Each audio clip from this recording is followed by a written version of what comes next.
कृष्णा कृष्णा कृष्णा मुरली मनोहर कृष्णा गोपाला गोविंदा हे दामोदरा।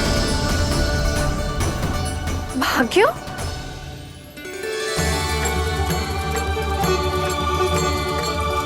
कान्हा, एक तो चोरी की और ऊपर से मूर्ख बना के भाग को। ये ठीक ना है, मुझे यशोदा जीजी को बताना ही होगा, और वो भी इसके घर पहुंचने से पहले।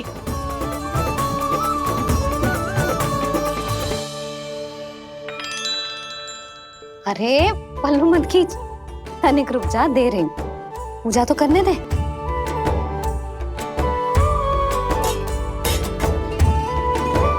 ले, अब जितना मन करे उतना प्रसाद खा।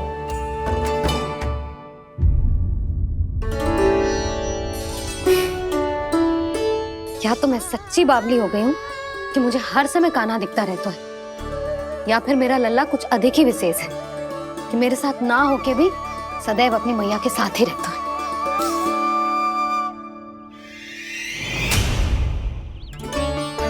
आज तो कैसे प्राण बचे, नारायण ही जानते हैं। मैं तो पाऊ को सिर पर लेके ऐसे सरपट भागो कि पूरे गोकुल में बड़ बोले। इस समय तो बड़ी बड़ी मत हाको, पर असली लाभ तो वानर महाराज ने उठाया है। पूरी की पूरी मटकी अकेले लेके निकल लिए। ये हमारी प्रतीक्षा कर रहा था ताकि हम माखन बांट सके।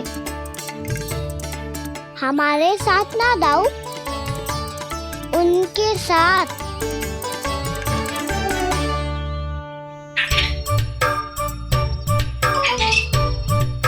मैं समझ गो कान्हा, एक ना सभी जानवरों की भूख मिट जाए, इसलिए गया था तू सावित्री मौसी के यहाँ माखन चुराने। इससे पहले कि वो हमारे यहाँ पहुँच जाए, हमें घर पहुँचना होगा दाऊ। क्या ही कछु हो जाए, पर देरी ना होनी चाहिए। इससे पहले के बहुत समय बीत जाए, हमें ये समझना होगा कि लोभ आदमी की बुद्धि को भ्रष्ट कर देता है, हमारे सोचने समझने की क्षमता को नष्ट कर देता है।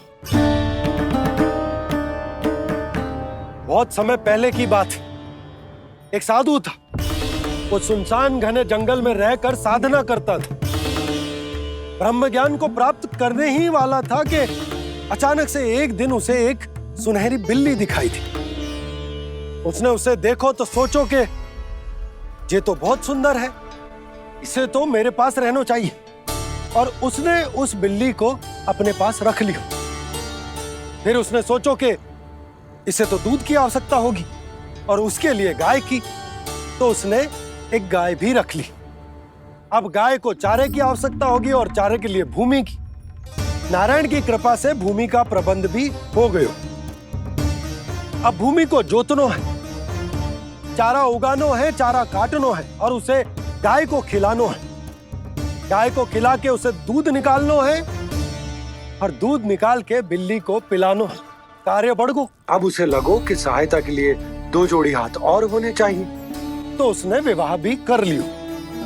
कुछ समय बीतो और संतान हो गई और उसे एक बड़े घर की आवश्यकता अनुभव हुई। इसी प्रकार धीरे धीरे लोभ ने उसे अपनी छाया में ले लिया और वो नारायण की साधना कर ब्रह्म ज्ञान को पाने के अपने परम लक्ष्य को भूल गो।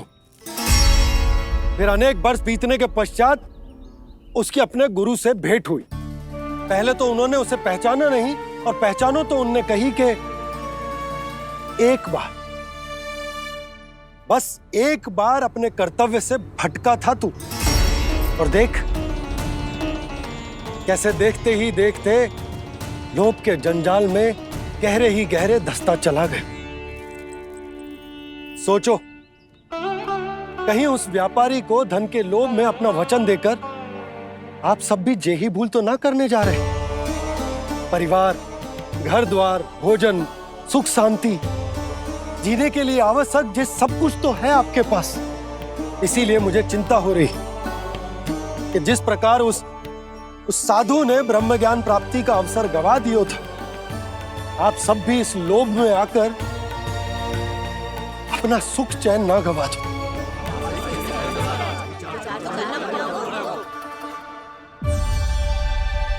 लग तो है बात सबको समझ आ रही है।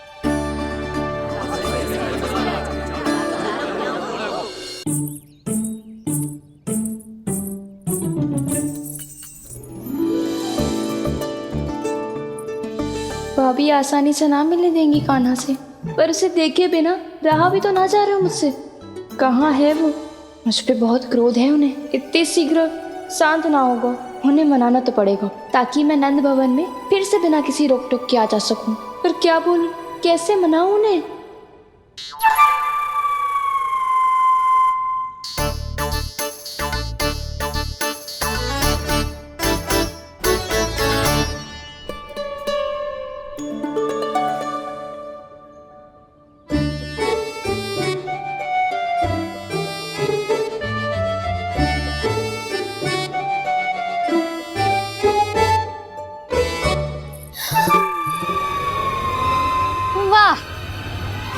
जिसने मेरे लल्ला पर चोरी का आरोप लगायो, वो ही आज मेरे घर में चोरी चोरी प्रवेश कर रही है। नाना भाभी, ऐसी कोई बात ना है। मैं तो बस ये देखने आई थी कि जसोदा भाभी का क्रोध शांत हुआ कि ना? सुन ले जानकी, मेरा क्रोध उसी दिन शांत होगा जिस दिन तू सारी गोपियों के सामने मेरे कान्हा पर लगाया आरोप वापस लेगी। चोरी करेगा तो आरोप ही लगेगा ना जीजी। फिर से आरोप? सावित्री, तू भी? कल तक मुझे ये थोड़ी पता था जीजी कि आपका कान्हा सच्ची में माखन चोरी में पारंगत है। आशा करता हूँ कि आप सभी को नंदराज का विचार और संदेश सही से समझ आगो होगो।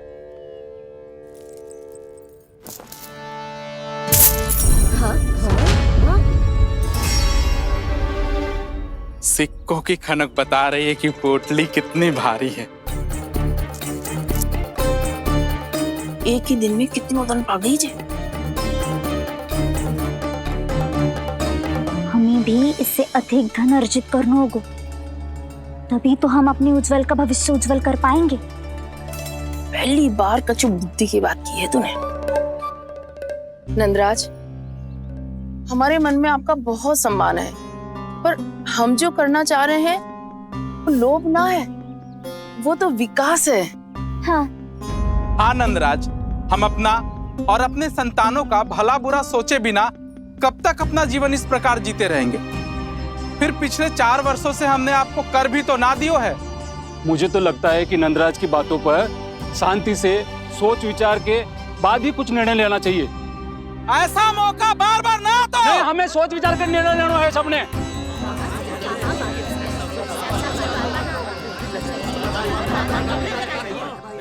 चोरी में पारंगत? हाँ जीजी, उसने टोली बनाई है और उसका नाम भी रखा है चौर्य विद्या प्रसारण टोली, और आपका कान्हा उसका अध्यक्ष है। अच्छा, तो कान्हा पूरी टोली लेकर आया था चोरी करने तेरे घर? और नहीं तो क्या। पर एक बात बताऊं जीजी, मेरे बलदर को देखकर किसी का साहस ना हुआ भीतर जाने का, पर आपका कान्हा इतना साहसी है कि बिना भयभीत हुए इतने भयंकर बैल के निकट चले गए। सच्ची? और तेरे रक्षक बैल ने कुछ ना किया उसे? है ना अचरज की बात। क्रोध के स्थान पर वो तो उसके सामने ऐसे झुको जैसे कि प्रणाम कर रहा है। और जीजी, आपका कान्हा साहसी ही ना, बहुत चतुर भी है। मैंने मटकियां बहुत ऊपर लटकाई थी, पर बताओ कि बिना चौकी के मटकी को नीचे उतारने का उपाय किसने ढूंढा? किसने? आपके चतुर कान्हा ने। उसने अपने सखाओं को पर्वत बनायो और एक पक्के सेनापति की तरह बिना भयभीत हुए उनके ऊपर चढ़ गयो और मटकियां उतारने लगो। और एक ही ना, तीनों की तीनों मटकियां उतार ली। तीनों? हाँ जीजी, और वो इतना दयालु है कि पहले एक मटकी का माखन सब में बांट दियो और फिर बची हुई 2 मटकियों में से एक मटकी अपने सखाओं को दे दी और फिर दूसरी मटकी एक भूखे वानर को दे दी। और फिर जब मैं उसके सामने जाके प्रश्न करने लगी तो उसने मुझे अपने तर्कों के जाल में उलझाया और बड़ी आसानी से सिद्ध कर दिया कि वो तो परोपकार कर रहा था।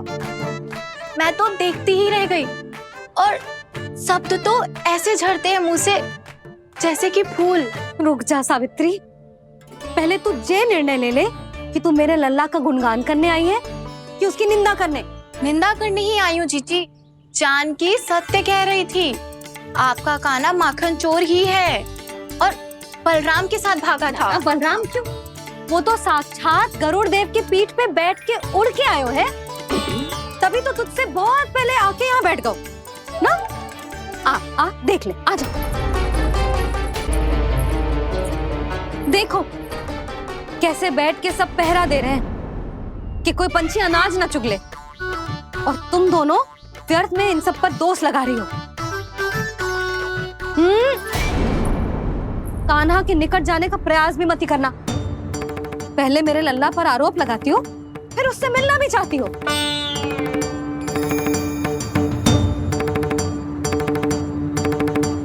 पर जीजी चोरी, अरे उसे तो चोरी का अर्थ भी ना पता होगा। तुम दोनों को नारायण का भय भी ना है क्या? हाँ, मेरे लल्ला पर आरोप लगाने से पहले तुम दोनों को लज्जा ना आई? हे नारायण, अब आप ही बताओ मैं क्या करूं। लग तो है किसी की घोर दृष्टि लगी है कि बार बार मेरे लल्ला पर आरोप लगते हैं। किसी की क्या, तुम दोनों की दृष्टि लगी है। या तो तुम दोनों मनगढ़ंत कथाओं को सत्य बताना छोड़ दो, या फिर कृपा करके मेरे घर आना बंद कर दो।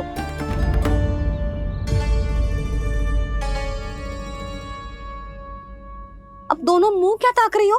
हाँ, जाओ यहां से। और तुम दोनों नंद जी की सभा में क्यों ना गई? हाँ,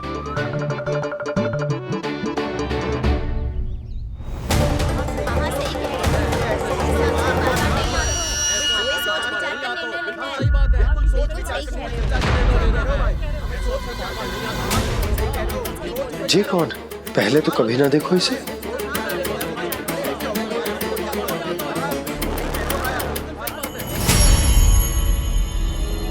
कहाँ को? बस करो।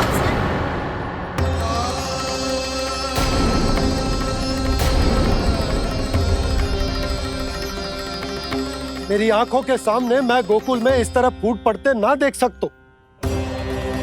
राजा हूं मैं, परंतु आज तक मैंने कोई भी निर्णय आप सब पर ना थोपो और ना ही आज थोपूंगा।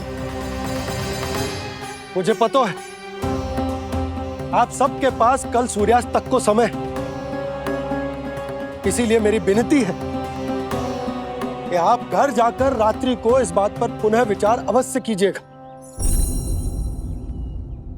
सोचिएगा कि कोई भी व्यापारी अविश्वसनीय रूप से सस्ता क्रय विक्रय क्यों करेगा जब तक कि उसका कोई छुपा हुआ लाभ ना हो। हमें सोचना होगा कि कहीं हम उसके बिछाए जाल में फंस तो ना रहे।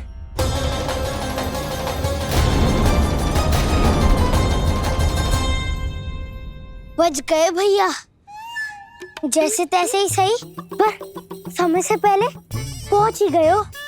सावित्री मौसी कनेक सी बात को इतना बड़ा चढ़ा के बोल रही थी जितना उज्जवल भी ना बोलतो।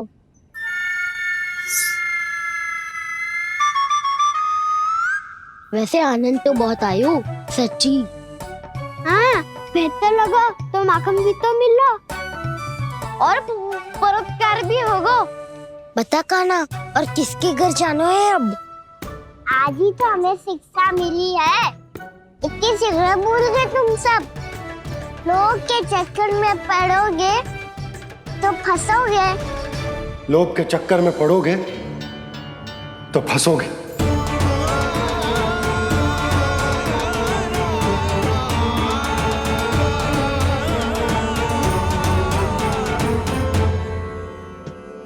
चोर, चोर कह रही है मेरे निर्दोष से बालक को। दोनों ने अति ही कर दी है।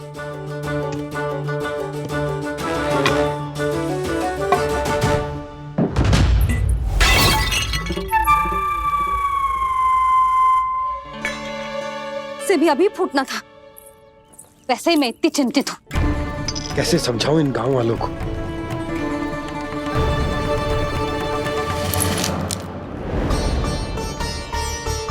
कोई समझने को तैयार ही ना है। लगता है सबकी बुद्धि भ्रष्ट हो गई है। सही कह रही हो यशोदा तुम। मुझे तो लगता है कि सोचना समझना ही छोड़ दिया सबने। अनेकों तर्क देके समझा दियो, सिद्ध कर दियो, पर इनकी मोटी बुद्धि में कछु आतो ही ना है। यशोदा तुम तो तर्क की कह रही हो, मैंने तो उदाहरण देकर समझाने को प्रयास किया, पर अपनी बुद्धि के आगे कछु ना समझ में आ रहा इन गांव वालों को। क्या सारे के सारे गांव वाले मेरे लल्ला पर आरोप लगा रहे हैं? जी क्या कह रही हो तुम? मैं तो गांव वालों की बात कर रहा हूँ जो नारायण के नाम पर वचन देकर उस अपरिचित व्यापारी को अपने दूध, दही, घी, माखन सब देने को तैयार है। लो कर लो बात। मैं गोपियों की बात कर रही हूँ जो लल्ला पर माखन चोरी का आरोप लगा रही हैं। और आज तो सावित्री ने भी लल्ला को माखन चोर कह के पुकारो है।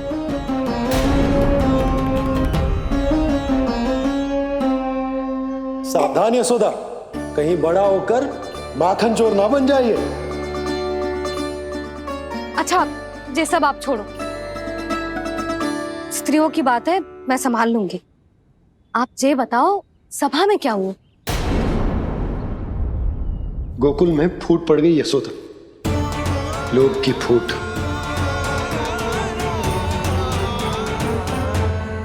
अरे रुको रुको रुको, व्यापारी जी रुकिए रुकिए। नंदराज ने प्रयास तो बहुत किया था व्यापारी जी, पर कुछ व्यक्तियों को छोड़ करके किसी के कान पे जूं तक नहीं रेंगी। इसका अर्थ फूट पड़ चुकी है लोभ की वजह से। बहुत ही शुभ समाचार लाए हो गुप्तचर। अब शीघ्र ही दिखेगा लोभ का चमत्कार।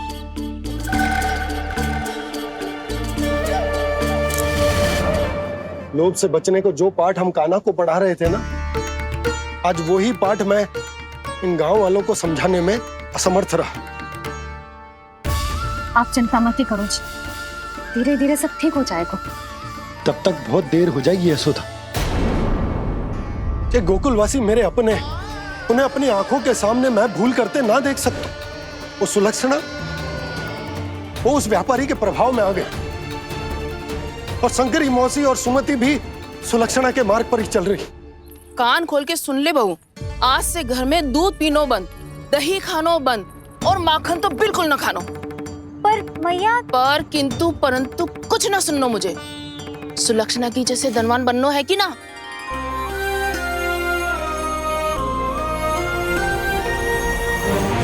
तो फिर जैसा मैं कहती हूँ वैसा कर, तभी तो अधिक से अधिक दूध, दही, माखन बेचकर अधिक से अधिक धन अर्जित कर पाएंगे हम। सुलक्षणा को उस व्यापारी की तरह धनवान बनना है और शंकरी मौसी को सुलक्षणा की तरह। ऐसे तो पूरा गांव ही लोभ में पड़कर कल उस व्यापारी के पास पहुंच जाएगा। अब तो फिर स्त्रियों को मुझे अपने ढंग से समझाना पड़ेगा। अब गोकुल वासियों को चाहे कोई भी कितना भी समझा ले, बुझा ले, ज्ञान बांटे, उन्हें केवल एक ही भाषा समझ में आएगी, लोभ की भाषा। लगता है आपके पास बहुत उत्तम योजना है व्यापारी जी। सब झटक लूंगा।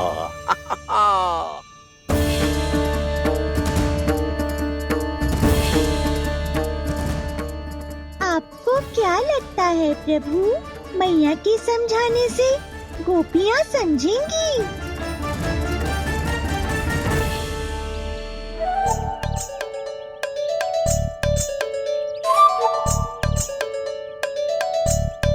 कान्हा, और कितनी प्रतीक्षा करवाएगो?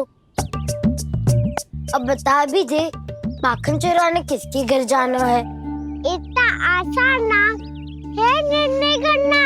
समय लगता है सोच विचार करना पड़ता है,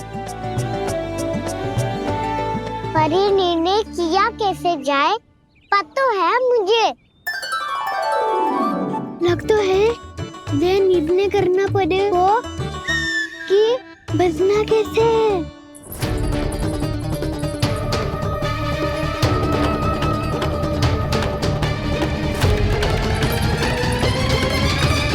सावित्री मौसी ने हमारे 14 विद्या प्रसारण के बारे में सबको बता दियो क्या?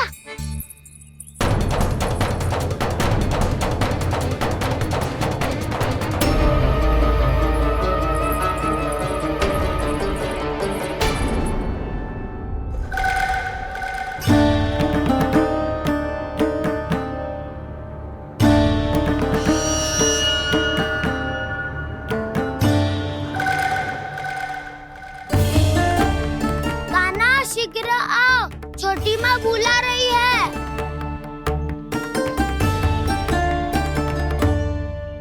अब डांट भी पड़ेगी और कुटाई भी होगी। 14 विद्या प्रसारण कल ही आरंभ हुआ था और आज ही समाप्त हो जाएगा। सब इतने गंभीर क्यों है आज? गंभीर तो होंगे ही ना दाऊ, क्योंकि मैया आज अच्छा वाला पाठ पढ़ाने वाली है।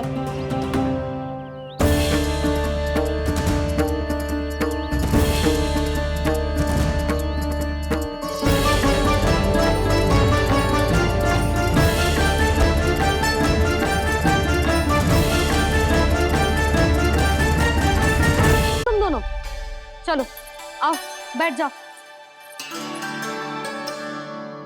जशोदा जी बता तो दो, सवेरे सवेरे क्यों बुलाया है हम सबको? रुको, इतनी शीघ्रता क्या है? पहले इन बालकों को कुछ खिलाने तो दो। अभी खेलने निकलेंगे ना, पूरी दोपहर दिखाई ना देंगे।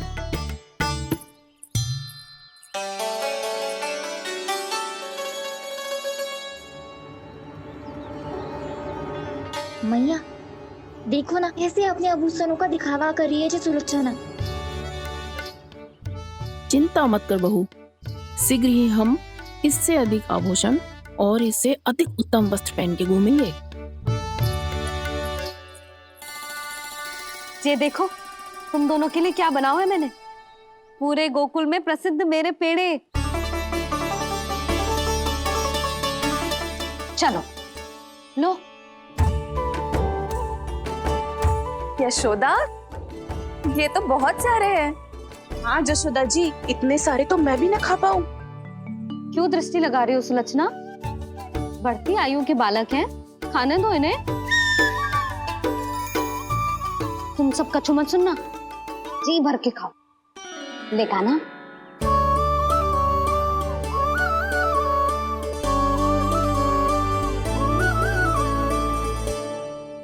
हे नारायण, मैंने अपने कान्हा को जो सिखाओ है, बस वे उसे स्मरण रखें और उसका पालन करें।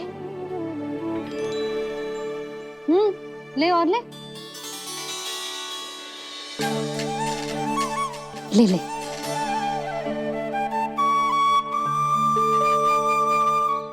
आज तो एक के बाद एक पेड़ मिल रहे हैं, वो भी बिना रोक टोक के। मैया 2 के बाद तीसरी मिठाई बड़ी कठिनाई से खाने देती है, पर आज सादा लाड पेड़ों के माध्यम से जिता रही है। कछु तो रहस्य है। प्रभु, क्या आप भी वही सोच रहे हैं जो मैं सोच रही हूँ? कोई परीक्षा तो नहीं ले रही है ये? किस सोच में पड़ गए तुम दोनों?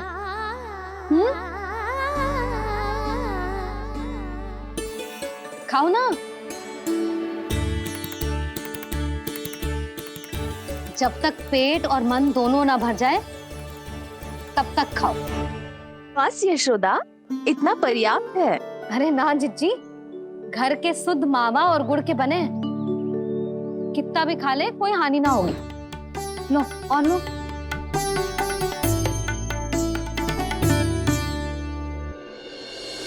प्रभु, परीक्षा ही है ये तो खाए जा रहा है, कहीं मेरी दी हुई सीख भूल तो ना खाओ, सारा खेल बिगड़ जाएगा।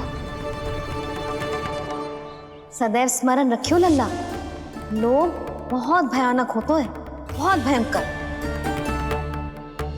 जे एक बार हमारे मन में प्रवेश करके हमें भीतर से ही जकड़ लेते हैं, इसके कारण हम अधिक से अधिक पाने की इच्छा करने लगते हैं। क्या हुआ कान्हा, रुक क्यों गए?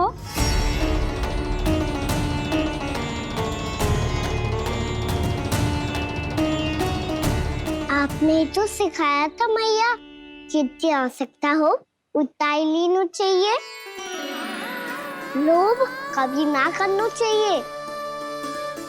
बहुत बुरा राक्षस है लोभ।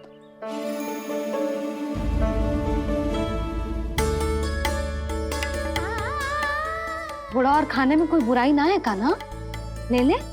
ना मैया, लो मैं अधिक खाऊंगा तो फिर पेट पकड़ के बैठना पड़ेगा।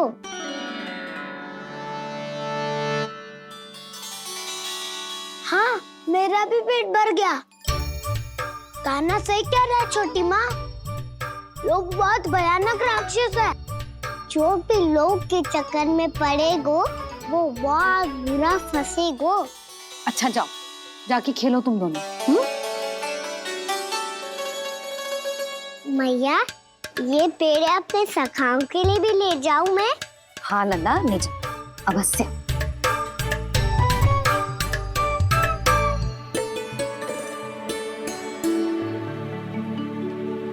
देखो, जो बात इन नन्हे से बालकों को भी समझ में आ रही है, वो तुम सबकी समझ क्यों ना आ रही?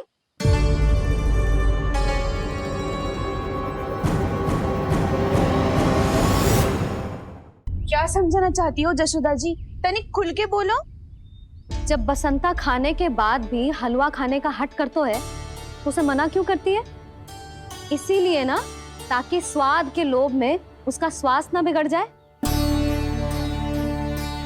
और उज्जवल, जब भरी दोपहरी में बाहर खेलने का हट करतो है तो तू उसे मना क्यों करती है?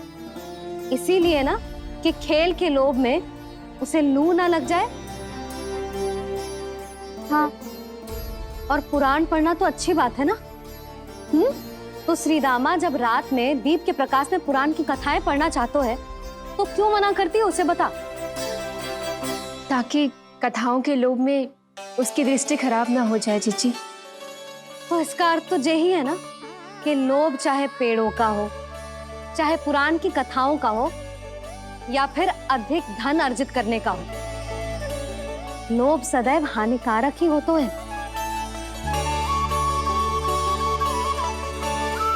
जे बात तुम ही सब ना समझोगी तो अपने बालकों को कैसे समझाओगी? बोलो। हम सबकी मैया यहाँ क्यों आई है? डांट पड़ी क्या? चौरी विद्या प्रसारण टोली के बारे में सबको पता चल गो क्या?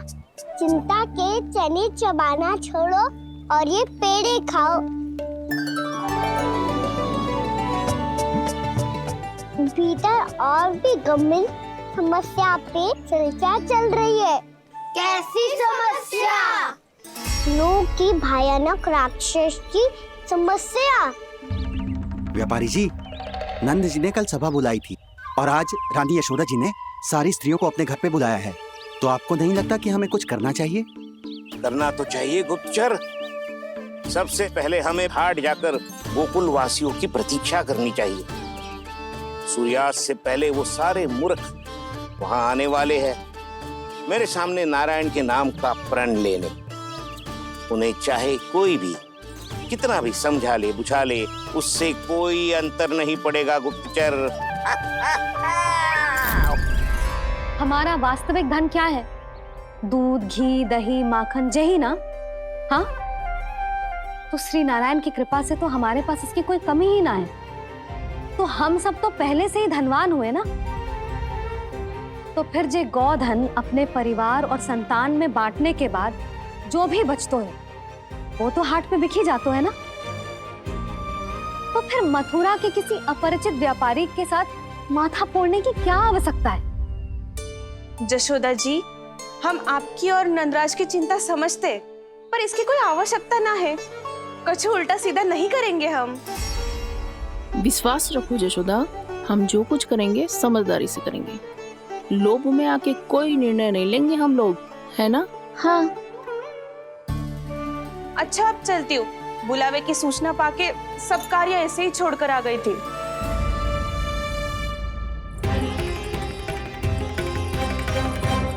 अब किसको घेर लियो? लोभ के भयानक राक्षस ने। ये तो तभी पता चलेगा जब वो सब बाहर आएंगी। तब तो सबको बहुत ध्यान से देखना पड़ेगा।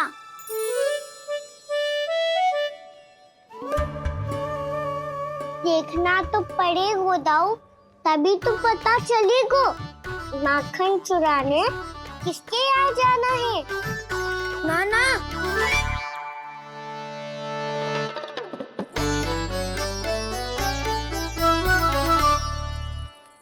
लोग का राक्षस तो उनके पास दिख ना रहे हुआ है।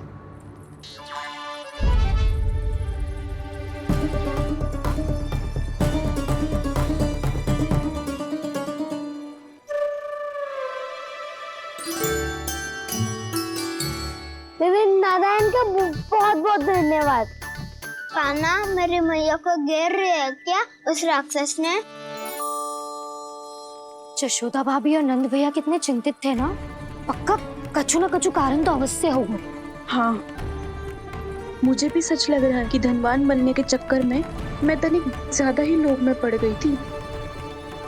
नहीं, बस गए। और मेरी मैया दादी, उनका क्या गाना? बहू, सुलक्षणा की जैसे ढेर सारा धन कमाने के चक्कर में लोभ में तो ना आ रहे ना हम। हे नारायण, बहुत कृपा है आपकी। लगता है लोभ का राक्षस किसी को अपनी चपेट में नहीं ले पाया। लेता भी कैसे दाऊ? मेरी मैया ने जो समझायो है। क्या लगता है यशोदा, इन्हें समझ आया होगा? आशा तो यही है, और अब भी ना समझी तो फिर तो नारायण भी ना समझा सकते। वायरी में हम सब मिलेंगे दोपहर में। तो क्या तू तब निश्चित करेगो कि आज किसके यहाँ जाना है माखन? आज कोई माखन चोरी नहीं होगी। क्षमा करना राव, भैया के का समझाने के बाद भी जिसके समझ में कछु ना आई हुई थी उसके घर चोरी तो करनी पड़ेगी आज।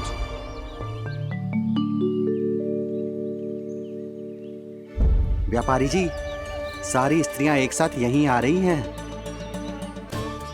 मेरे चक्रव्यूह में फंसने की इतनी शीघ्रता कि संध्या तक भी नहीं रुक पाई।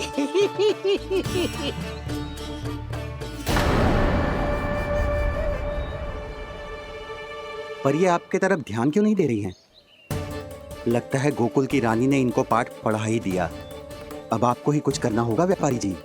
करूंगा, अपनी चाल सबसे अंत में चलूंगा, किंतु अभी उनके लिए एक घोषणा ही पर्याप्त होगी। तुमने सबको सूचित तो कर दिया है ना कि सबको अग्रिम धनराशि मिलेगी, वो भी दूध, दही, माखन, घी बेचने के बाद नहीं, वो पहले ही मिला करेगी। वो भी केवल एक दिन की नहीं, पूरे सप्ताह की। मैं बिल्कुल सही कह रही थी। यशोदा जी और नंदराज व्यर्थ ही चिंता कर रहे थे। यदि इन व्यापारी जी के मन में कोई मैल होता तुझे अग्रिम धनराशि थोड़ी ना देते। बात तो तुम सही कह रही हो सुलक्षणा।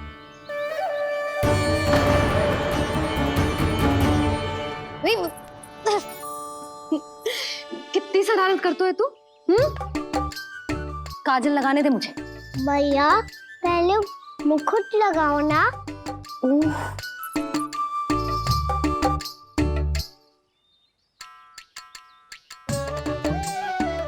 और मेरी मुंडी? हाँ हाँ, रुक जा। ले, बस होगा प्रसन्न। भैया, मैं ना चाहता मैं ऐसे फिर से भूल जाऊं, नहीं तो कड़ी धूप में इसे लेने वापस लौटना पड़ता है। चल, अब बैठ जा। अब मुझे काजल लगाने दे लल्ला। भैया इतना सारा काजल मत लगाओ, छोटा सा बालक लगता हूँ मैं। आहा, नखरे तो देखो, इतना सज धज के तो तेरे बाबा भी ना जाते बाहर, दृष्टि लग जाएगी लल्ला। चुप करो।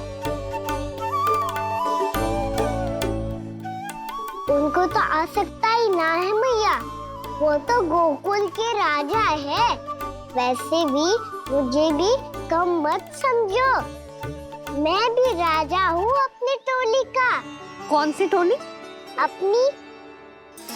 ये क्या कर रहे हैं प्रभु? बता, कौन सी टोली? बालकों की टोली मैया, मारी खीर वाली टोली का।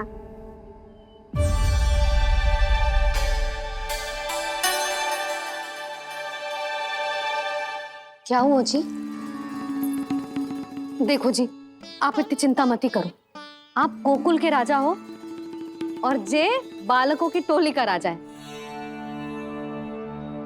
तो मैं भी जसोदा हूँ, मैं कोई कम थोड़े ना हूँ। मैं भी गोकुल की स्त्रियों की रानी हूँ। मैंने सबको समझाओ है, सब समझ गई हैं। उपनंद भैया से बात करके आ रहा हूँ अभी। पता चलो है कि उस व्यापारी ने अग्रिम राशि का लोभ दिया है सबको। मुझे ना लगता तुम्हारे समझाने का कोई लाभ हो। अभी तो ये सब समझ के गई, बोल के भी गई कि अब उस व्यापारी के फेर में ना फंसेंगी। इतनी शीघ्र पलट गई। इन सब में अपनी बुद्धि ना है क्या? जब कोई विकार मन में बस जाता है ना यशोदा, तो सूझबूझ सब समाप्त हो जाती। तो मुझे ही कच्चू करना पड़ेगा। मैया मैं जाऊं? हाँ तू जा।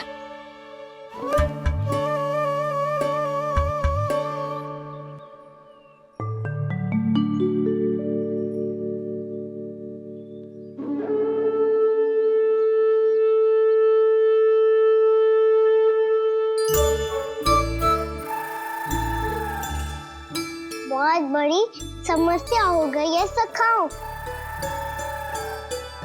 कैसी समस्या? लोभ का भयानक राक्षस कहीं ना गयो, वो अभी भी यही है। मुझे पता था, और इसका सबसे अधिक प्रभाव तो मेरी मैया और दादी पर ही हुआ है। तुम सच कह रहे हो उज्जवल? हाँ। अरे कछु ना बलदाऊ, जे बड़ बोला तो ऐसे ही बात करते रहेगा, बड़ा चढ़ा के। बड़ा चढ़ा के नहीं बोल रहा हूँ मैं। आज से घर पे दूध दही माखन घी सिर्फ एक बार ही मिलेगा। पर क्यों? ताकि अधिक से अधिक दूध दही माखन घी बचाकर उस व्यापारी को 2 गुना मूल्य पे बेचा जाए। इतने से तो काम ना चलेगा। उस सुलक्षणा से, और मैं तो कहूँ सुलक्षणा से ही क्यों, पूरे गोकुल में सबसे अधिक धनवान बनना है तो और माखन जमा करना पड़ेगा। हाँ हाँ मैया, लाओ मैं इसे ऊपर रख देती हूँ। चोरी चुपके से खा तो ना जाएगी ना?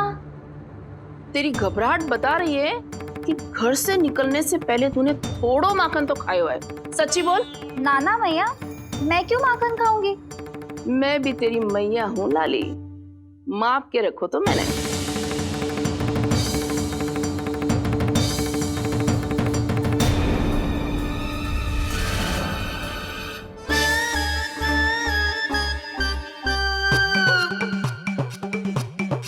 हाय रे, तूने तो सच्ची में माखन खायो है। तनिक भी लज्जा ना आई तुझे? असत्य बोलने से पाप लगता है मैया, और जितनी बार आप माखन नाप रही है उतनी बार डंडी पे लगा माखन आप स्वयं चाट रही है, और दोष मुझ पे दे रही है। वो तो बस मैं इसलिए चाट रही थी कहीं व्यर्थ ना जाए। और तेरी जीभ है कि तीखी मिर्ची। एक तो मैया से बहस करती है और चोरी चुपके स्वयं खा के मैया पे दोष भी धरती है। हे नारायण, कैसी बहू दी है मुझे। जा दूर हो जा मेरे कक्ष से, और माखन के तो आसपास भी दिखने की आवश्यकता ना है। इस चटोरी को तो कोई भरोसा ना है। माखन को तो सुरक्षित स्थान पर रखना पड़ेगा।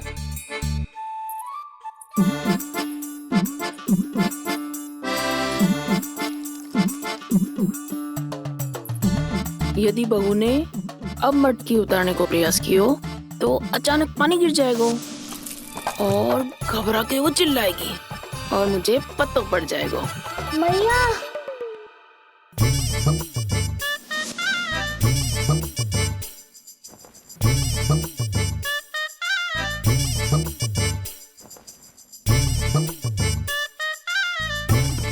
ये माखन तो मैं किसी को छूने भी ना दूंगी, तभी तो बनूंगी धनवान, बहुत धनवान। मैया माखन बेचने कहीं अकेली ना निकल जाए। जे तो पता भी ना चलने देगी कि कितना धन मिलो है।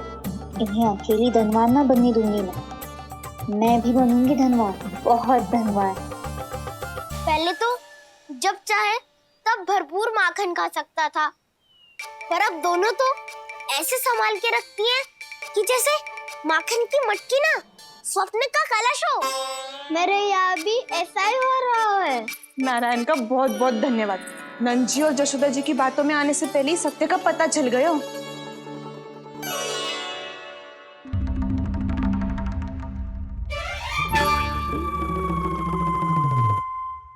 जे इतना सारा माखन। दृष्टि मत लगा, पेट पे पट्टी बांध के रात रात भर भूखा रह के बड़ी कठिनाई से माखन इकट्ठा किया है जे। तो क्या आपने निर्णय ले लियो है कि आप उस व्यापारी को वचन दे दोगी? अरे जब द्वार पे साक्षात लक्ष्मी जी हो तो द्वार बंद ना करते बावली। तू अभी छोटी है, मैं तो कहती हूँ तू भी अपने भविष्य के बारे में अभी से सोचना आरंभ कर दे। कटौती तो मेरे घर पे भी आरंभ हो गई है काना। वो मैया ने कहा है या दूध चाहिए या दही चाहिए या माखन चाहिए, जो भी चाहिए एक ही बार मिलेगा।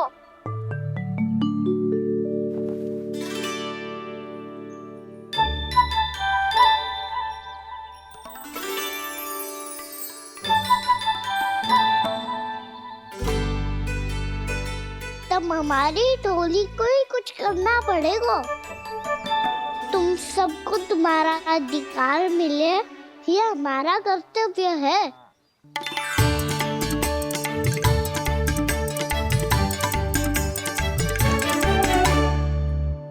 अब हम कछु ना कर सकते यशोदा। यदि अब मैंने उन्हें रोको तो उन्हें लगेगा कि मैं उनसे उनकी उन्नति का अधिकार छीन लूं। दूध दही माखन पे सबसे पहला अधिकार बछड़ों का होता है, फिर घर के बालकों का, और ये अधिकार हमें दिलाना चाहिए, है ना दाऊ? मैं सब समझता हूँ कान्हा। तुम मुझसे इसलिए पूछ रहे हो ताकि तुम माखन चोरी की योजना बना सको, पर मैं तुम्हारा समर्थन नहीं करूँगा। पर दाऊ ना, पिछली बार तुमने ही कहा था ना कि हम ये चोरी केवल वानर महाराज की सहायता के लिए ही कर रहे हैं। लो, वानर महाराज भी आ गए हमारा साथ देने। आज कोई किसी का साथ नहीं देगा, आज कोई किसी का साथ नहीं देगा।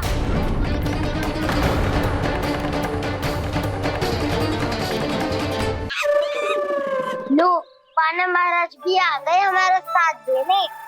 आज कोई किसी का साथ नहीं देगा।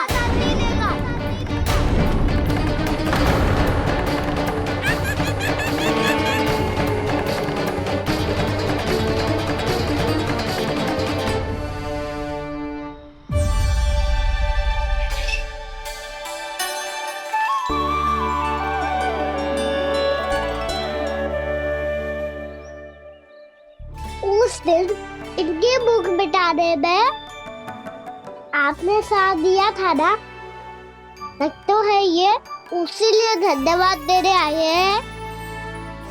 इस कर्तव्य को अपना उपहार समझ लेना जाओ। तब तो वानर महाराज को धन्यवाद और ये उपहार तुम्हें देना चाहिए कान्हा।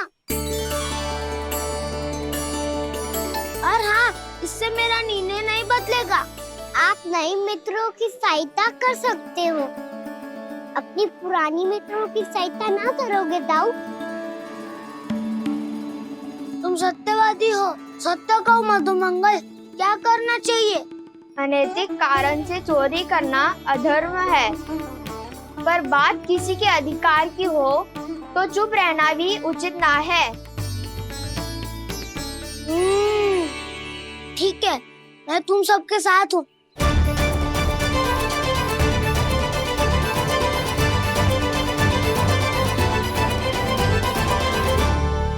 देखो जी, इन भोले भाले बालकों को ये भी ना पता कि इनके मैया बाबा कितनी बड़ी भूल करने वाले हैं। तो बताता ना, किसी घर से आराम करना चाहिए हमें। वसंता, ना मेरे घर से ना। उज्जवल, मेरे घर तो असंभव है काना। मेरी मैया और दादी किसी योद्धा से कम ना है। आग गड़ा के दिन रात सुरक्षा करती है मटकी की। नन्ना मुरली इधर ही छोड़ गए, मैं देख के आती हूँ जी। इतनी गंभीर चर्चा चल रही है और यशोदा को खाना की मुरली की पड़ी। पर किसी ना किसी के घर से तो आरंभ करना पड़ेगा। किसके घर और क्या आरंभ करना पड़ेगा? हाँ,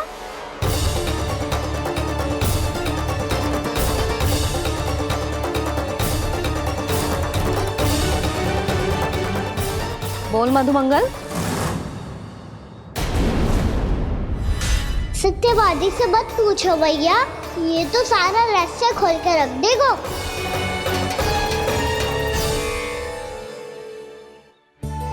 भैया ये देखो कंठ, नंदन बोला जाने कहाँ से ले आए इसे। अच्छा, तो तुम सब घर घर जाके जे पता लगाना चाह रहे थे कि जे किसका है ना?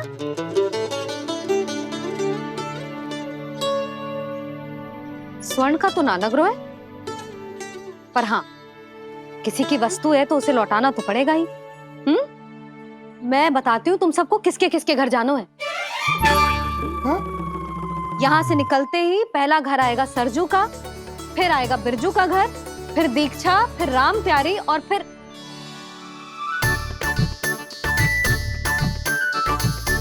अब इतने सारे नाम तुम लोग कैसे स्मरण रखोगे? रुको, मैं सूची बना के देती हूँ। रुको। हाँ, सूची।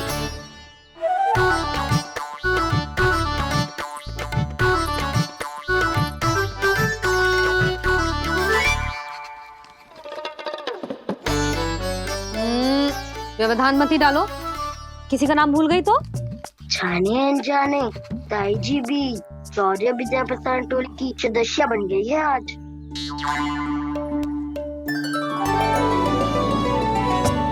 तुम सब मुस्कुरा क्यों रहे हो? क्या खिचड़ी पक रही है? लो, प्रभावती का तो नाम ही भूल गई, इसीलिए कह रही थी व्यवधान मत ही डालो। ले, अब तुम सब इसकी सहायता से एक एक करके सबके घर जा सकते हो।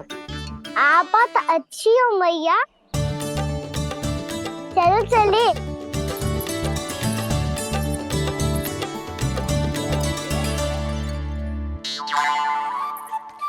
अरे, अब आप कहाँ चलिए? ऐसे हाथ पर हाथ धरे ना बैठ सकते हो यशोदा। उपनंद भैया से चर्चा करने जा रहा हूं, हो सकता है कोई उपाय सूझ जाए।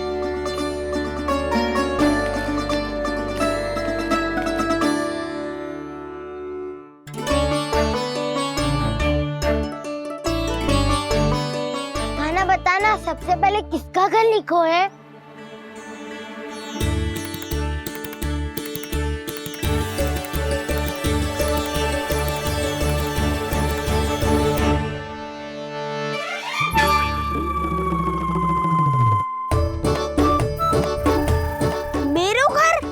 भैया का आदेश से उज्जवल, सूची का पालन तो करना ही पड़ेगा। शीघ्र ही सुलक्षणा की तरह बहुत सारे आभूषण पहनकर घूमूंगी मैं भी।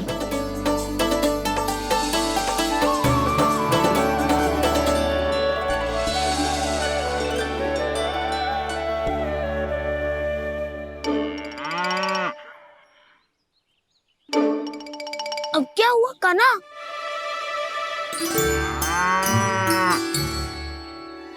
जिनकी आवश्यकता हमसे अधिक है, उन्हें अपना अधिकार भी हमसे पहले मिलना चाहिए।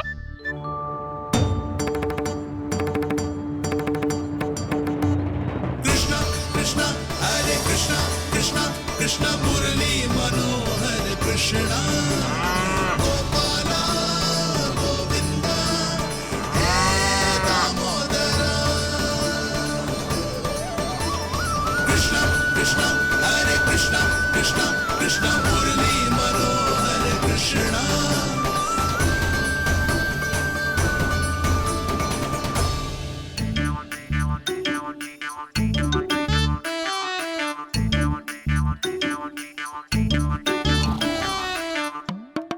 अब क्या करे?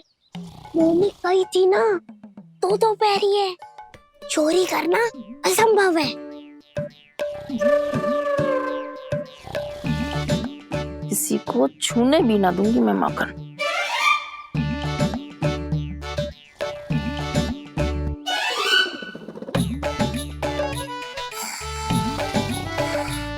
अरे दादी नींद में बड़बड़ा रही हैं। पर समस्या ये है कि सारा का सारा दूध दही माखन उनके कक्ष में है। तो फिर सबसे पहले हमें कक्ष में प्रवेश का मार्ग खोजना चाहिए। मैं वही उपाय अपनाऊंगा जो मैं मैया के साथ अपनाता हूँ। इससे पहले कि कोई पूछ जाए, जो भी तुम्हारा उपाय है वो करो।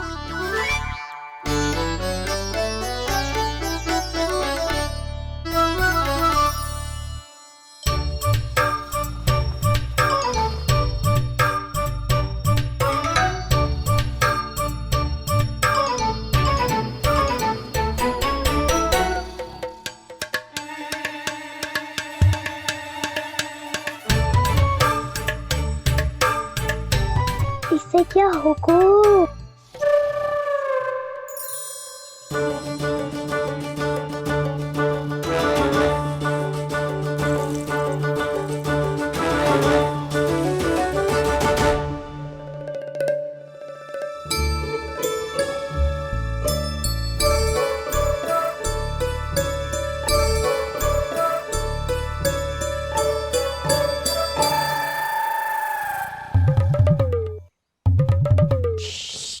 आओ।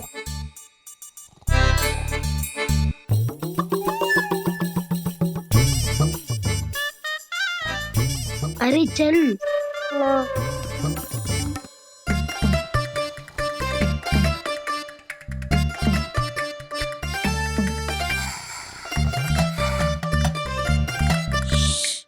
चलो।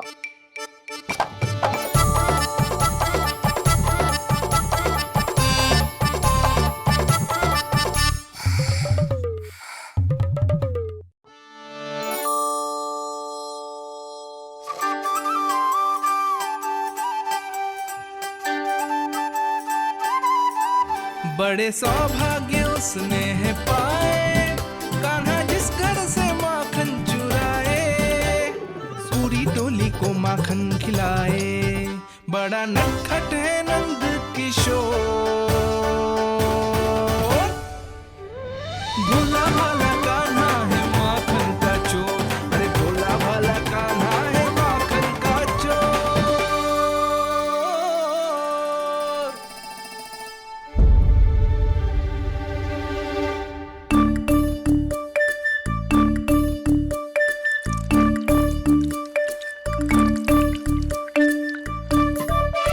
कान्हा तुझे पीना भी ना तो देख ऐसे पीते हैं।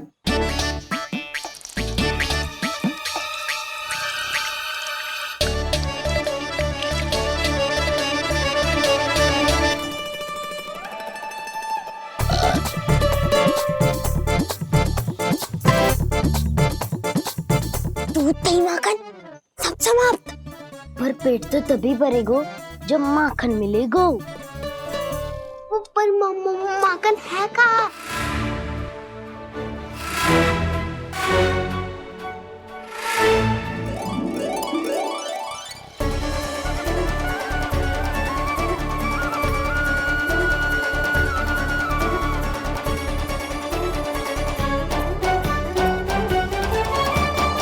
दूध दही खा के जो बल आयु है ना, उसका प्रयोग करते हैं और पर्वत बनाते हैं।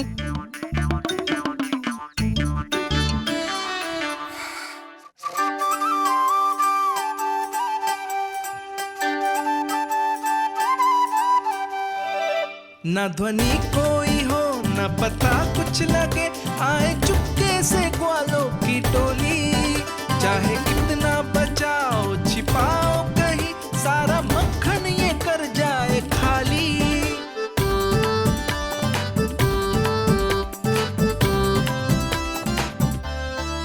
मुख से तो लगता है सरल ये बड़ा भीतर से चंचल ये छल से भरा है ये नटखट बड़ा चिकचोर।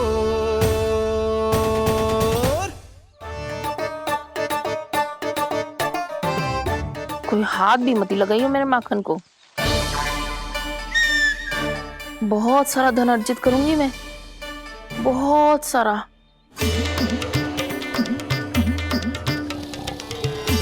हो गयो कल्याण, मट्टी के ढक्कन में जल भरवा है। टनिक पे मट्टी लाए तो सारा जल तेरे दादी के ऊपर डल जाएगा बचवन। हमारे कोलाहल से उठे ना उठे, पर जल की बूंदे पड़ते ही दादी झट से खड़ी उठ जाएंगी। दूध दही से इतना भी बदला मिला था कि अधिक देर तक पर्वत में नहीं रह पाए। जो करना है शीघ्र करो।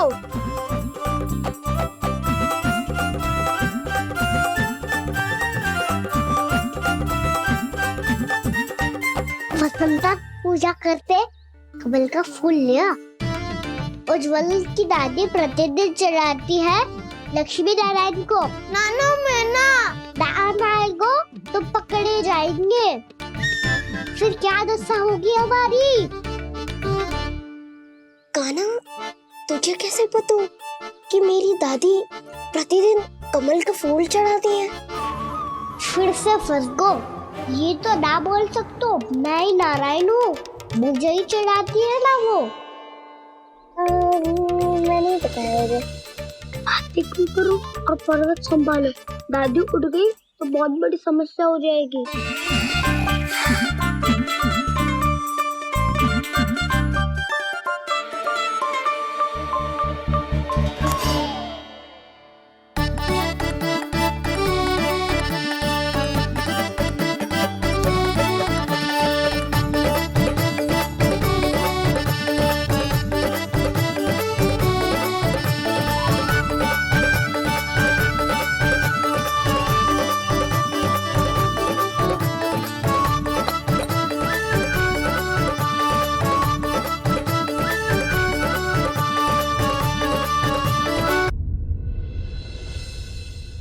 हे नारायण, मुझसे ना अपने पति की चिंता देखी ना जा रही, कुछ खा के भी ना गए।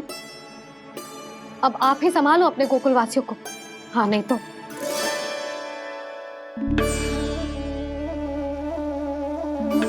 लो, इन सब के चक्कर में तो उसकी मुरली देना ही भूल गई।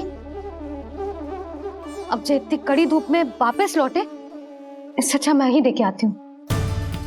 सूची के अनुसार अब तक शंकरी मौसी के यहाँ पहुंचे होंगे सारे के सारे। आज तो प्रभु रंगे हाथों पकड़े जाएंगे।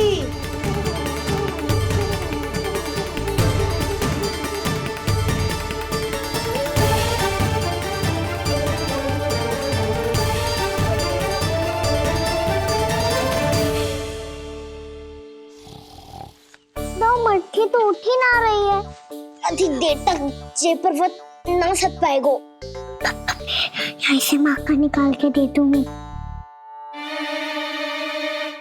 स्वयं हाथों से अपने ये बांटे, पूरी टोली को माखन खिलाए। बड़ा नटखट है नंद किशोर। उसे मटकी उतारने का प्रयास करो कान्हा। अब तक तो हल्की भी हो गई होगी। नापी तो बहुत भारी है दाऊ। तो मैं कुछ सहायता कर दूं? दादी बोली होगी सपने में। अपनी मैया का स्वर भी ना पहचाने दुष्ट।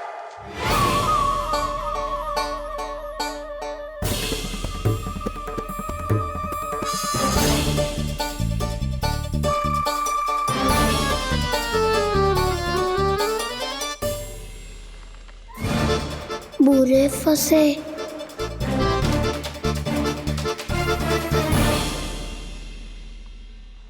देख क्या रही हो चाची? अपने खाना को ऐसे ही लटके रहने दोगी?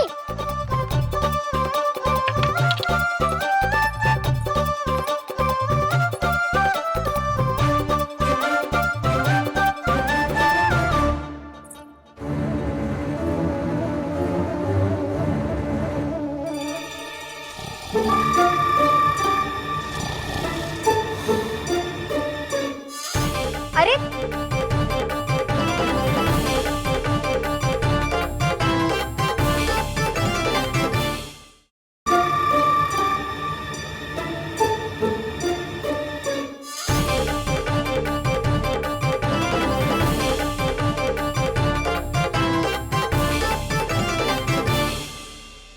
कितनी अच्छी हो चाची और कितनी बदसाली भी हो। आपने अपने काना को गिरने से बचा ली हो आज। दादी अनुचित कहती है चाची, पूरे गोकुल में आपसे अच्छा कोई है ही ना। अच्छा, और गोकुल ही क्यों, मैं तो कहता हूँ पूरे ब्रज में आपसे। बस बस, पहले माखन चुरायो, अब मुझे माखन लगा रहे हो। पर तू बच ना पाएगो कान्हा, तुझे अभी सीधा जीजी के पास लेके जाऊंगी मैं।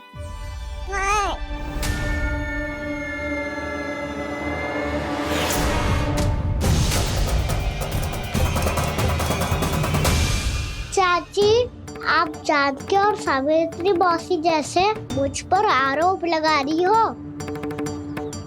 रोज छोड़ के एक बार मेरी ओर देखो तो सही। बताओ, मैं इतना भोला भला चोरी कर सकता हूँ क्या?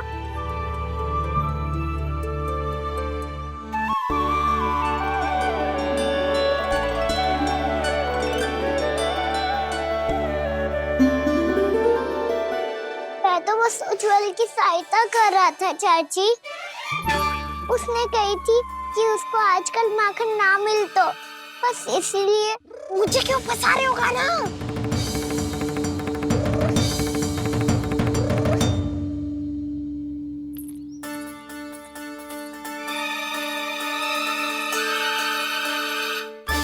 फंसेंगे तो वो देखो।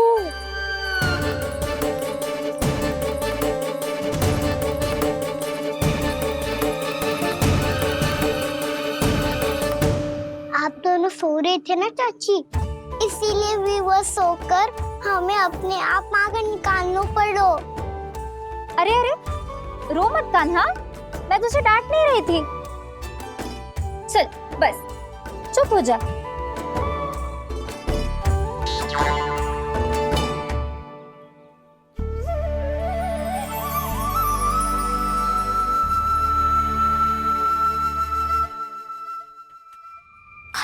कान्हा शीघ्रता कर, छोटी में आ रही है।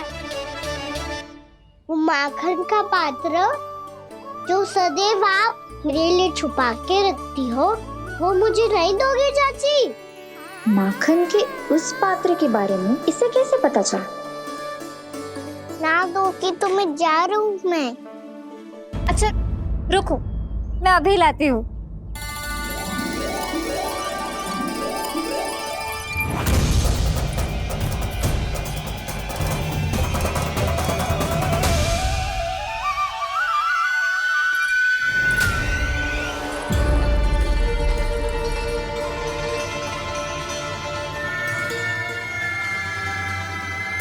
सही कह रहे थे नंदराज, मैंने इतना समझायो इन्हें, इन पर तो कोई प्रभाव ही ना पड़ो।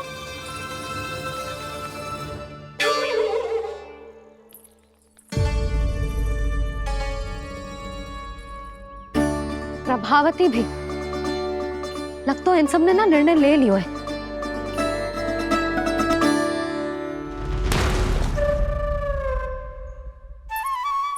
ये ले।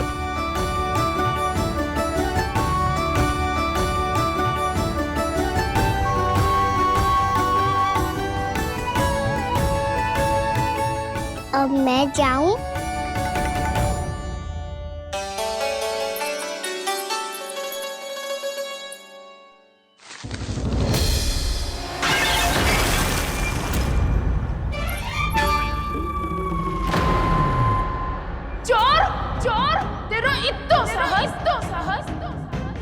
मेरी आंखों के सामने तुमने माखन चुराया।